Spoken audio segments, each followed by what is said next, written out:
மாநகராட்சி பகுதியில் இருக்கிற குறைகளை எல்லாம் நம்முடைய மாநகராட்சி ஆணையாளரிடத்தில் பல முறை எடுத்து சொல்லியிருக்கோம். ஏற்கனவே இருக்கிற ஆணையாளர்கிட்ட இந்த ஆணையாளர் கொஞ்சம் சுறுசுறுப்பாக பணியாற்றி கொண்டு இருக்கிறார்.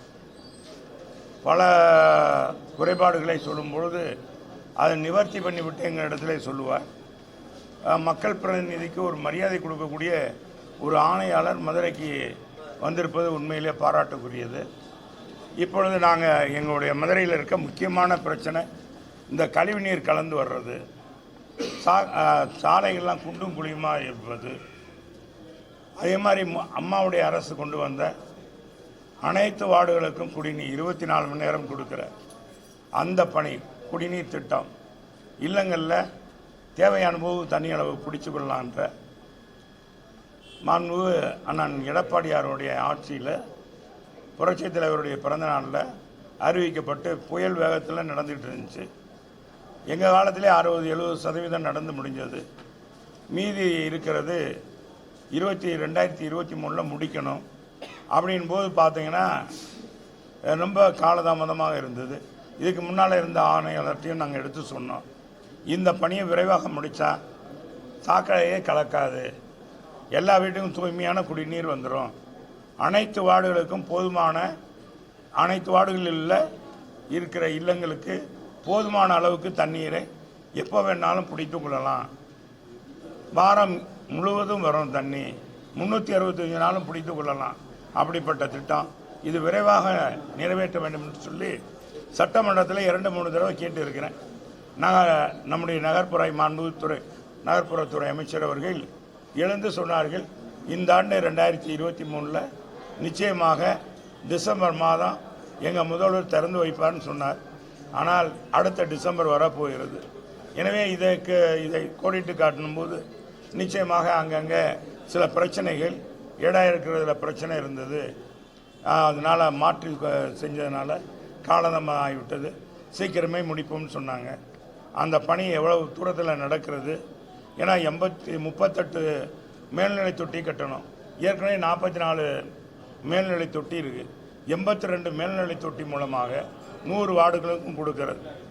எனவே இன்றைக்கி இருக்கிற 20 லட்சம் மக்கள் மட்டுமில்லை, இன்னும் 20 ஆண்டுகள் 25-30 ஆண்டுகளுக்கு ஆனாலும் 40 ஆண்டுகள் ஆனாலும் 40 லட்சம் மக்களுக்கு பெருக்கம் ஏற்பட்டாலும் குடிநீர் பற்றாக்குறையே இல்லை என்ற வரலாற்றை படைக்கிற அந்த திட்டத்தை விரைவாக கொண்டு வந்து மக்களுக்கு நிறைவேற்ற வேண்டும் என்று கேட்டு சொன்னோம். அந்த பணி எவ்வளவு விரைவாக நடந்து கொண்டிருக்கிறது. அநேகமாக வர நவம்பர் டிசம்பருக்குள்ளே முடிச்சுடுவோம் சார், உறுதியாக முடிச்சுடணும்னு கமிஷனர் இப்போ உறுதிமொழி கொடுத்துருக்கிறாரு. அதே மாதிரி சாக்கடை கலக்கிறதுக்கு சில வண்டிகள்லாம் நாங்கள் கேட்டிருக்கோம், போதுமான வண்டிகள் இல்லை, அதை வாங்கிடுறோம். இந்த மேனுவல் அமைக்கிறதையும் விரைவாக நான் எடுத்து சென்று அதை வார்டுகளில் புதிதாக மேனுவல் அமைப்பது எப்படி, இப்போ இருக்கிற இந்த லிஃப்ட்டுகள்லாம் அந்த கழிவுநீரை மேலே ஏற்றுகிற அந்த மின்சக்தியானது அந்த மோட்டாருடைய பவர் வந்து கம்மியாக இருக்குது.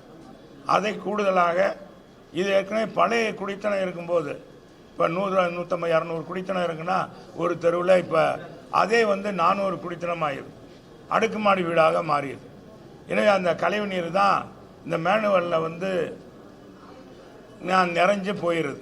அதனால் அந்த பழைய மிஷினால், அந்த லிஃப்ட்டுகள்னால் அந்த கழிவையை ஏற்ற முடியல. எனவே இதையெல்லாம் மாற்றணும்னு சொன்னோம். அதுக்கான பணி நடந்துகிட்டு இருந்தார். அதே மாதிரி சாலைகள்லாம் சொல்லியிருக்கோம்.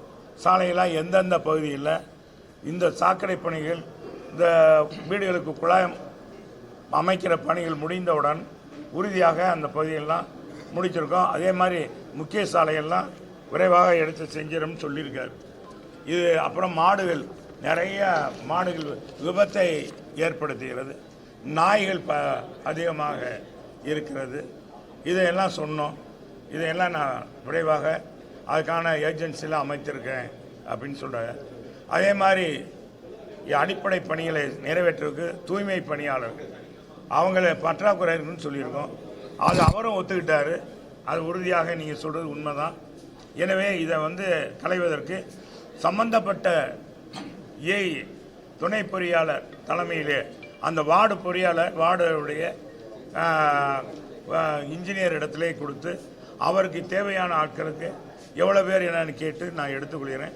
அத்தியாவசியமாக தேவை என்றால் பக்கத்து வார்டிலிருந்து எடுத்துக்கொள்ளலாம் என்று சொல்லி ஆணையிட்டிருக்கேன். அதுக்கான பூர்வங்க பணி நடந்து கொண்டு இருக்குதுன்னு சொல்லியிருக்கிறார். அதே மாதிரி மதுரையில் இருக்கிற நம்ம சொட்டதட்டி வாய்க்கால், நிலையூர் கால்வாய், சிந்தாமணி வாய்க்கால், இது போன்ற கால்வாய் எல்லாம் தூர்வாடுறதுக்கு நம்ம சொன்னோம்.